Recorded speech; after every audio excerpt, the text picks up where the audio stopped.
बिस्मिल्लाहिर्रहमानिर्रहीम। मैं आज मोहम्मद अली साहब के पास, जो कि इस बिल्डिंग में रहते हैं नस्ला टावर्स में, और जो दीगर हमारे भाई यहाँ पे मुकीम हैं, जो अलॉटीज़ हैं यहाँ पे, और दूसरे जो लोग यहाँ पे आए हुए हैं, उनके साथ इज़हार हमदर्दी के लिए यहाँ पे हाज़िर हुआ हूँ पाकिस्तान मुस्लिम लीग नून की तरफ से।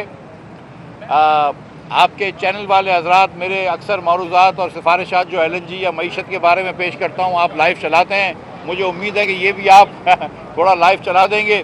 ये मामला बड़ा, एक तरफ देखा जाए तो आसान भी है और एक तरीके से देखा जाए तो बहुत संगीन भी है। इस मुल्क में, पाकिस्तान के अंदर, अल्लाह की मेहरबानी से ये कानून से चलने वाला मुल्क है।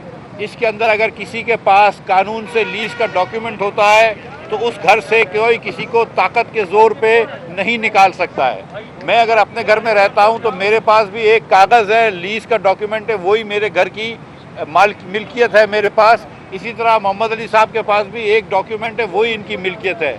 ना मुझे मेरे घर से ज़बरदस्ती निकालना चाहिए, ना इनको इनके घर से बग़ैर मुआवजे के ज़बरदस्ती निकालना चाहिए। ये जो प्लॉट है ये 1953 के अंदर सिंधी मुस्लिम हाउसिंग सोसाइटी ने अलॉट किया है, ये बात तय है। और अगर कोई उसमें सुकुम है या कोई गलती है तो वो 1953 के जो लोगों ने अलॉट किया है उनको या सिंधी मुस्लिम हाउसिंग सोसाइटी एसोसिएशन के ऊपर चाराजोई की जाए या कार्रवाई की जाए। ये एक जो बिल्डर थे, इन्होंने ये 2007 में घर ख़रीदा है, ज़मीन ख़रीदी है, और 1953 और 2007 के दरमियान ये कई मरतबा, कम से कम 4 मरतबा ये हाथ बदल चुका है, यानी कि एक से दूसरे ओनर्स आ चुके हैं। आप अचानक आज 2021 में हम बैठे हुए हैं, ना ये नाले के ऊपर है, ना नाला ब्लॉक कर रहा है। हम इसके ऊपर कैसे कोई कानूनी चाराजोई कर सकते हैं? और ख़ास तौर पर या तो वो नीचे से आया हो, या तो ट्रायल कोर्ट के अंदर एविडेंस पेश हुआ हो और दीगर कोर्ट्स में आया हो, तो बात समझ में आती है। इसको इस तरह हुक्म करना और इतने लोगों को बेघर करना, तो मैं अपील करता हूं जनाब चीफ जस्टिस सुप्रीम कोर्ट से कि वो इसके ऊपर एक और शफकत की नज़र फरमाएं। और मैं डिमांड करता हूं इस सूबे के चीफ मिनिस्टर से और इस मुल्क के वज़ीर आज़म से कि इधर आके खड़े रहें और इन लोगों को सद्देबाब करें, इनकी दुश्वारी के अंदर इनके साथ खड़े रहें। ये करोड़ों रुपए की जायदाद है लोगों की, अपनी पूरी ज़िंदगी की कमाई इसमें इन्होंने डाली हुई है लोगों ने, उनको घर से बेघर आप नहीं कर सकते। इस हुकूमत का ये फ़र्ज़ है कि इसका कोई मुनासिब हल निकाला जाए। जैसा कि आप जानते हैं कि इस्लामाबाद के अंदर 1 कॉन्स्टिट्यूशन एवेन्यू के ऊपर 2 बिल्डिंगें बनी हुई थी, एक होटल की और एक अपार्टमेंट्स की। और उसके अंदर जब लैंड यूज़ चेंज हुआ, अपार्टमेंट का यूज़ चेंज हुआ, तो उस वक्त भी कोर्ट ने जब अपने अहकामात जारी करे तो कशे अरसे तक वो मीटिंग्स हुई, कमेटीज़ बैठी, सेक्टरों की कमेटी बैठी, लेकिन उसके अंदर बड़े बड़े लोगों के, ऐवान में जो बैठे इख्तिदार के, उन लोगों के, साहिब इख्तिदार लोगों के अपार्टमेंट हैं, बड़े बड़े सियासतदानों के अपार्टमेंट हैं, दीगर और बड़े लोगों के अपार्टमेंट हैं। तो वो बिल्डिंग आज महफूज है। यहाँ पर मोहम्मद अली साहब का अपार्टमेंट है, लेकिन घर उसका भी इतना ही मुकद्दस है जितना किसी और बड़े आदमी का मुकद्दस है। घर किसी का कम मुकद्दस नहीं है।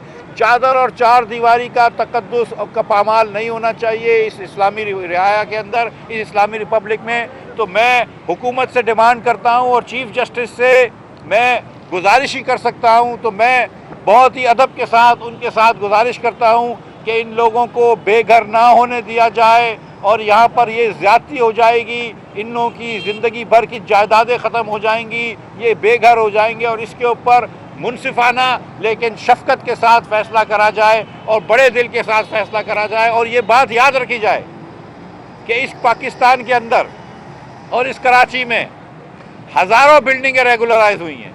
अगर किसी में सुकुम रह गया कागजात में, तो जो आदमी एक फ़्लैट ख़रीदता है या अपार्टमेंट ख़रीदता है, वो जाके नहीं देखता है कि 1973 की या 1953 की लीज़ के अंदर कोई सुकुम रह गया था या नहीं रह गया था।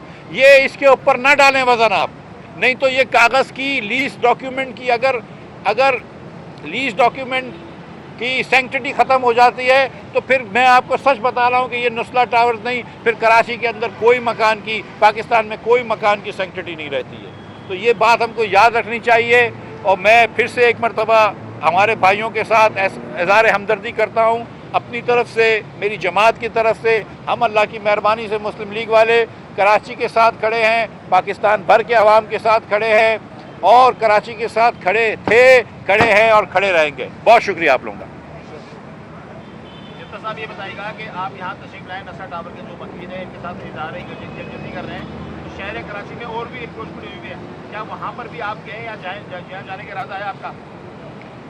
जहाँ जहाँ कोई ऐसा काम हुआ और मुझे बुलाया गया तो मैं उधर हाजिर होऊंगा। मैं अगर कहीं नहीं पहुँचा हूँ मिसाल के तौर पे, तो हमारी पार्टी के दीगर लोग, अली अकबर गुज्जर साहब या दीगर लोग हमारे कहीं ना कहीं पहुँच जाते हैं, नासिर महमूद साहब। मैं कुछ अरसे से इस्लामाबाद में था बजट की वजह से, लेकिन कोई ना कोई पार्टी का पहुंच जाएगा, हम हर जगह पहुंच जाएंगे। और हम तो ये जब ये महमूदाबाद के अंदर यहाँ पे जो नाले सफाई हो रहे हैं आज़म बस्ती के अंदर, इसके अंदर भी हमारे उसमें भी तहफ़्फ़ुज़ात हैं कि आप 35 मीटर तक करें, 35 फुट तक करें, आप इतना लंबा ना करें।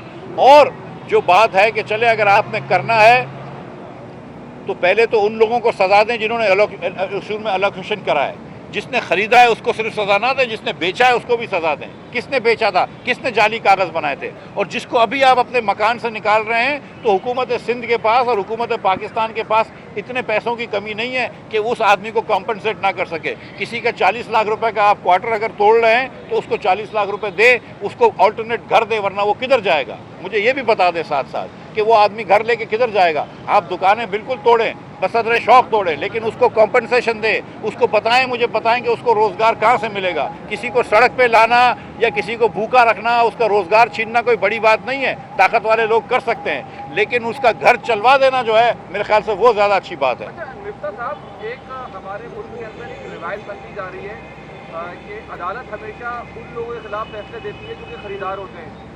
जब इस बिल्डिंग की और इसके अलावा शहर के अंदर जितनी भी गैर कानूनी तामीरात हैं, इसकी NOC देने वाली हुकूमत होती है, वो इदारे होते हैं, HPC होता है, उनके खिलाफ जो है वो आपको डिमांड करेंगे अदालत उन लोगों के खिलाफ कार्रवाई करे, उनको सजा दे, ताकि आइंदा इस तरह की तामीरात इस शहर के अंदर ना हो। भाई ये जो प्लॉट एलोकेट हुआ है ये 1953 में हुआ है, तो मेरे ख्याल से जो एलोकेट कर भी रहा होगा वो भी शायद अभी अल्लाह के पास पहुंच गया होगा, और जो ओरिजिनल अलॉटी होगा वो भी अल्लाह के पास पहुंच गया होगा, तो वो तो अल्लाह हिसाब करेगा। लेकिन ये बात आपकी एकदम दुरुस्त है कि आप किसी नाले पे किसी ने छोटा सा क्वार्टर बना लिया, आप उसके पीछे तो जा रहे हैं, लेकिन जो बड़े अफसरान घरों में बैठ के चाइना कटिंग करते हैं उसमें से किसी को नहीं पकड़ा गया आज तक। तो ये ज़रा सा इस पर वो ख्याल रखना चाहिए कि यहाँ पे मुनज़्ज़म चाइना के तरीके से चाइना कटिंग हुई है, और दो कराची की जो सरकर्दा जमातें हैं उनके लीडरान ने भी इसमें चाइना कटिंग करी है, हुकूमत के अफसरान ने भी चाइना कटिंग करी है, लेकिन जब भी बर्फ़ गिरती है तो वो बेचारे गरीब लोगों पर गिरती है। साहब, ये जो औरंगी और गुजर नाला में हुआ, अक़वाम मुत्तहिदा ने भी इनका नोटिस लिया कि इंसानी अदमिया जन्म ले सकते हैं, लेकिन क्या यह तबकाती है कि यहाँ पर एक आप वहाँ पर किसी MPA को भेज दिया, यहाँ मिनिस्टर आ गया ताकि कोई कवरेज हो सके मीडिया पे, कोई सियासी पार्टियों का हमारी क्या पॉलिसी है, कुछ ये बताएं। देखिए भाई, पूरी दुनिया के अंदर जहाँ पे कच्ची आबादी का मसला है, हिंदुस्तान के अंदर, कलकत्ते के अंदर, दीगर जगहों में, अब उन्होंने नए कानून बनाए जिनको कच्ची आबादियों को रेगुलराइज करें, नाले की आबादियों को रेगुलराइज करें। यहाँ सामने उमर कॉलोनी है, रेलवे की जगह है, वो लेके दिया है। एक ज़माने में 14 अरब रुपए देने के थे, हम उन लोगों को जिनके तजावुज़ात हटा रहे थे उमर रेलवे की रेंट पे। अब आप जो है वो पुराने ज़माने के, कॉलोनियल ज़माने के, ब्रिटिश ज़माने के कानून से इस चीज़ को नहीं कर सकते। जब आपकी इतनी पॉपुलेशन फैल गई है कराची के अंदर और नालों पे कब्जा हो गया या नालों पे लोग बैठ गए, रेलवे की जगह पे लोग बैठ गए हैं, तो उनके लिए आपने, ये पाकिस्तानी लोग हैं, ये गरीब पाकिस्तानी लोग हैं, इनके आप पानी नहीं दे रहे, इनको आप बिजली नहीं दे रहे, ये पानी बेचारे ख़रीद के पी रहे हैं, तो इनको थोड़ा सा शफ़क़त का हाथ रखें। कानून जो है जिस नरमी से बड़े लोगों से डील करता है, जिस नरमी से हुकूमत के अफसरों से डील करता है, जिस नरमी से वज़राओं से डील करता है, उसी नरमी से कम अज़ कम अगर गरीब लोगों से डील करे और कानून शफ़क़त के साथ डील करे, अपनी माँ बन के लोगों से डील करे, तो इंशाअल्लाह ताला ये मसाइल नहीं होंगे। जी भाई, अदालती फैसलों में आप लोगों को भी इख्तिलाफ रहा है, नून लीग भी कई अदालती फैसलों से नाखुश नजर आई है माजी में भी और इस वक्त मौजूदा सूरत बैरिया टाउन तो लीज कर दिया जाता है, बनीगाला लीज कर दिया जाता है, इस तरह के प्रोजेक्ट लीज नहीं होते, तो आप अदालती एक्टिविज्म पे क्या बात करेंगे, क्या कमेंट करेंगे? भाई मैं बहुत सियासत की तरफ नहीं जाना चाह रहा हूँ, लेकिन आपकी बात दुरुस्त है कि बैरिया टाउन के मालकान को कोई इतनी तकलीफ नहीं होती है, लेकिन अगर कोई फंसता है तो बैरिया टाउन का भी अलॉट ही फंसता है। या जिसकी ज़मीन ली जाती है या जिसको बेचा जाता है, लेकिन बीच का आदमी जो सारा काम दिखा के चलाता है उसका कोई मसला नहीं होता।